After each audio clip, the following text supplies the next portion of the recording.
Decay এবার কম্পাসকে হুমকি দিল, যদি সে ফর্মুলা না দেয় তাহলে তার পরিবার সবাইকে এক এক করে শেষ করে দিবে। তো কম্পাস কি ফর্মুলা দিতে রাজি হবে? তো পুরো আপডেটটি জানতে সম্পূর্ণ ভিডিওটি দেখতে থাকুন। গল্পের শুরুতেই আমরা দেখতে পাবো ডিকের অফিসের সামনে এসে দাঁড়ায় কম্পাস এবং তার পুরো টিম। চারপাশে অন্ধকার, পরিবেশ চাপা উত্তেজনা। কম্পাস সবাইকে একত্র করে শান্ত গলায় বুঝিয়ে দেয়, ভিতরে ঢুকে আমরা আলাদা আলাদা ভাগ হয়ে কাজ করব।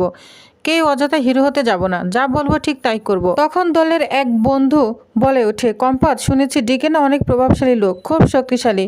আমরা তোর কাছে কিছুই না, ভিতরে ঢুকে যদি কোনো বিপদ হয়। কথা শুনে কম্পাসের চোখে কঠোরতা ফুটে ওঠে। সে স্পষ্ট গলায় বলে ওঠে, তোরা কি ভয় পাচ্ছিস? যদি ভয় পাস তাহলে আমার সঙ্গে থাকার কোনো দরকার নেই। আমি কাউকে জোর করছি না। আমার জন্য তোরা কেউ বিপদে পড়বে এটা আমি চাই না। এক কথায় আবেগঘন মুহূর্ত তৈরি হয়ে যায়। জিৎ সামনে এসে গিয়ে বলে, আমরা ভয় পাইনি কম্পাস, তোর সঙ্গে আছি। তোর বিপদ মানে আমাদেরও বিপদ, আর তুই যদি লড়িস আমরা তোকে একা ছাড়বো না।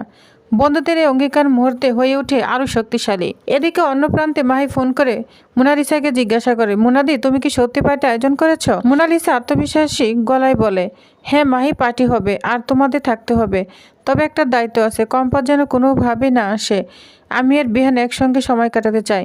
কম্পাস এসবের মধ্যে থাকুক সেটা আমি চাই না। মাহি কিছুটা চিন্তিত হয়ে বলে, বাড়ির অবস্থা তো ভালো নয়। সেনাপতি আসার পর থেকে ঝামেলা বেড়েছে, এখন পার্টি করা কি ঠিক হবে? কিন্তু মোনালিসা নিজের সিদ্ধান্তে অটল। ফোন কেটে যাওয়ার পর সেনাপতি হেসে বলে, তোমরা পার্টি দিচ্ছ, আমাকে নেবে না। আমার কাছে কিন্তু বিয়ার আছে, তোমাদের সঙ্গে হাত মেলাতে পারি। কম্পাস আমারও শত্রু। এই সময় উস্মিকা এসে রেগে যায়, বাড়ির মধ্যে বিয়ার পার্টি, লজ্জা করে না?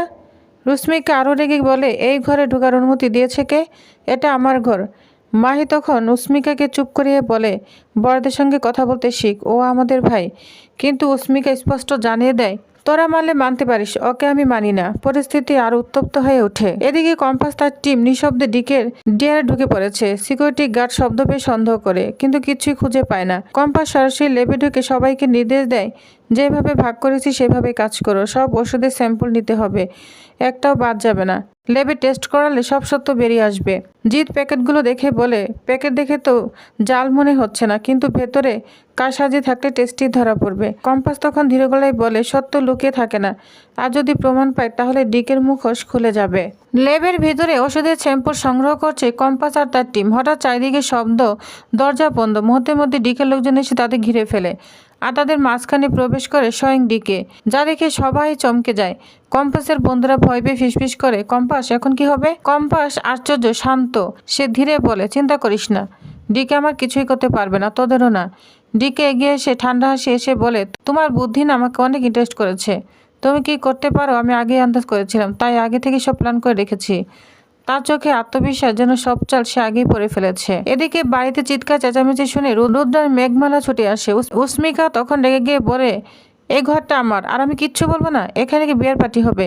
আমি হতে দিব না। মেঘমালা তখন কড়া গলায় বলে, নোবেল হেলথ কলেজে তোকে কম্পাস একাই কাবু করেছিল, এখানে যদি ঝামেলা করিস আবারও কাবু করে দেওয়া হবে।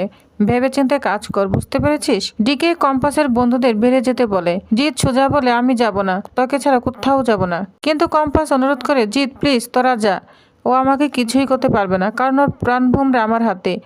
অবশেষে ভারী মন নিয়ে বন্ধুরা ওইখান থেকে বেরিয়ে যায়। এবার শুরু হয় ডিকে আর কম্পাসের একান্ত আলাপ। ডিকে বলে, আমার সঙ্গে বন্ধুত্ব করো, কাল বড় একটা মিটিং আছে, বড় বড় বিজ্ঞানীরা থাকবে, আমি তোমাকে সবার সঙ্গে পরিচয় করে দেব। তুমি আমার পাশে থাকলে কেউ তোমার কোনো ক্ষতিই করতে পারবে না। তারপর সুর বদলে যায়, আরও যদি রাজি না হও তোমার পরিবারকে একে একে শেষ করে দিব। ডিকে নিজের পরিচয় প্রকাশ করে, আমি গুন্ডা নই, আমি ডক্টর ডিকে। সবাই আমাকে সেই নামেই চিনে। এদিকে কম্পাসের বন্ধুরা বাইরে দাঁড়িয়ে কম্পাসের জন্য খুব চিন্তা করছে। বলছে, ভিতরে যে কী হচ্ছে কে জানে। ঘাড়ের ভিতর যেভাবে বন্ধু তাক করে রেখেছে, ফোন করবো সেও তো উপায় নেই। কি যে হচ্ছে এই বলে চিন্তা করছে। অন্যদিকে ডিকে কম্পাসকে বলছে, কম্পাস তুমি আমার দিকে বন্ধুত্বের হাত বাড়িয়ে দাও, এটা তোমার জন্য লাস্ট চান্স, না হলে আমি তোমাদের প্রত্যেককেই পৃথিবী থেকে মুছে দিব। এই বলে ডিকে ওইখান থেকে চলে যায়, আর কম্পাস তো অবাক হয়ে দাঁড়িয়ে থাকে। ডিকে চলে গেলে কম্পাস বাইরে আসে। বন্ধুরা ছুটে এসে জিজ্ঞাসা করে, কি বললো? কম্পাস তখন বলে, এখন কিছু বলার সময় না, বাড়ি চল। এদিকে বাড়িতে মাহির মা বাবুলালকে বলেন, বাবুলদা দিদির ঘরে এক কাপ চা দিয়ে আসবে। বাবুলাল জানিয়ে যাচ্ছিল, ঠিক তখনই সেনাপতি পতাতকে বলে, এই এখানে দাঁড়া, চোখ দেখে চলতে পারিস না? বাড়ির পরিবেশ যা শুনে আরো ভারী হয়ে ওঠে। এদিকে ড্রয়িং রুমে সেনাপতি বসে আছে। বাবুলাল কাকা চা দিয়ে চলে যাচ্ছিলেন, হঠাৎ করে সেনাপতি কড়া গলায় বলে, এখানে আমি বসে আছি, দেখতে পাচ্ছিস না? বাড়ির মালিক সামনে বসে থাকলে জিজ্ঞেস করতে হয় কিছু লাগবে কিনা, আমাকে কিছু না জিজ্ঞেস করে চলে যাচ্ছিস, সাহস তো কম না? এই বলে সে হাত তুলতে যায় বাবুলালকে মারার জন্য। ঠিক সেই মুহূর্তে দরজার সামনে দাঁড়ায় কম্পাস ধীরে গলায় বলে, কি ব্যাপার, তুমি একজন বড় মানুষকে এভাবে অপমান কেন করছো? যা দেখে সেনাপতি বলতে থাকে, ওরে বাবা, এখানেও তুই গরিবের ভগবান? গরিবদের রক্ষা করা তোর একটা অভ্যাস হয়ে দাঁড়িয়ে আছে, তাই না? ভালো করে বলছি, সামনে থেকে সরে যা, এই বাবুলালের ব্যবস্থা আজকে আমি করে দিচ্ছি। আরে তুই একটা কথা না তোর মাথায় ভালো করে ঢুকে রাখ, হ্যাঁ এই বাড়িটা না এখন আমারও, তাই বাড়ির মালিকের জন্য তুই যা যা করিস তাই তুই আমার জন্য করবি, কথাটা মাথায় ঢুকে রাখিস। কম্পাস তখন বলে, বাবুলাল কাকাকে তুই করে বলার আগে একবার ঠান্ডা মাথায় ভেবে নাও, কার সামনে দাঁড়িয়ে থ্রেটটা দিচ্ছ। আমি যদি আরেকবার শুনি তুমি তুই করে বলেছ বাবুলাল কাকাকে, তাহলে কিন্তু আমার থেকে খারাপ আর কেউ হবে না। নোবেল হেড অফ কলেজের কথা মনে আছে? কিরকম নাকানি চোবানি খাইয়েছিলাম তোমাদেরকে, কিরকম কান্নাকাটি শুরু করে দিয়েছিলে তোমরা অনেক চেষ্টা করেছো আমার ক্ষতি করার, হাত পা নিষ্পিস করতো তোমাদের, তাও কিছু করতে পারিনি। তোমাদের সব কটাকে না গোল খাইয়ে ছেড়েছিলাম। তুমি কি চাও এই বাড়ির মধ্যেও তুমি সেরকম গন্ডগোল বাঁধাবে? বাবুলাল কাকা, যাকে এই বাড়ির প্রত্যেকটা লোক সম্মান করে, এত ভালোবাসে, এত বছর ধরে এই বাড়িতে আছে, তাকে তুমি বলছো তুই করে? তোমার এত বড় সাহস কোথা থেকে আসে? উড়ে এসে জুড়ে বসেছ, আবার বড় বড় কথা বলছো, যা ইচ্ছে তাই করছো। একটা কথা আছে না, কুকুরের পেটে কখনো ঘি হজম হয় না, তোমারও ঠিক সেম অবস্থাই হয়েছে। তখন এইখানে মুক্তি চলে আসে। মুক্তি তখন চিৎকার করে এসে বলতে থাকে, কম্পাস, তুমি আমার ছেলের সঙ্গে এভাবে কেন কথা বলছো? তোমাকে এই অধিকার কে দিয়েছে? চেঁচামেচি শুনে বাড়ির সবাই এসে জড়ো হয়। অখিলেশও চলে আসে। অখিলেশ এসে অবাক হয়ে বলে, সকাল সকাল এত চেঁচামেচি কেন হচ্ছে এখানে? ঋতুজা তখন শান্ত গলায় বলে, যেটুকু বুঝলাম সেনাপতি বাবুলদার সঙ্গে অসভ্যতা করেছে।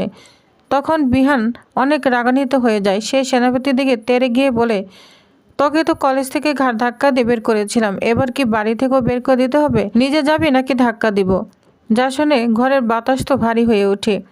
মুক্তি তখন কান্না করে বলে, বিহান, তুই আমার ছেলেকে এভাবে বলছিস? শুধু ডিএনএ টেস্ট হয়নি বলে, তোর বাবা ছেলে কিনা প্রমাণ হয়নি বলে সে অতীতের কথা টেনে আনে। তোদের মা যখন বাইরে থাকতো আমি তোদের মানুষ করেছি, কষ্ট করে বড় করেছি, আর আজ তুই এ প্রতিদান দিচ্ছিস? কথাগুলো শুনে এক মুহূর্তের জন্য ঘরটা নিস্তব্ধ হয়ে যায়।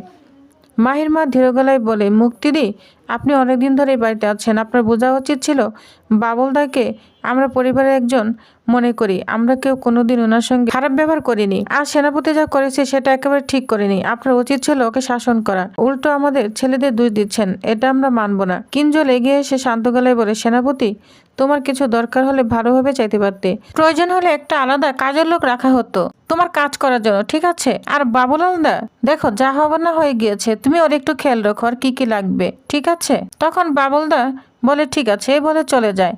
আর তখন অখিলেশ বলে, আমি সবাইকেই বলছি এরকম সেন্টিমেন্ট যেন সকাল সকাল আর কখনোই না হয়। যা শুনে সবাই তো অবাক হয়ে যায়। তো ভিউয়ার্স, তাহলে নেক্সট আকর্ষণীয় আপডেটে আর কি কি হতে চলেছে তো জানতে অবশ্যই আমার সাথেই থাকুন। ধন্যবাদ।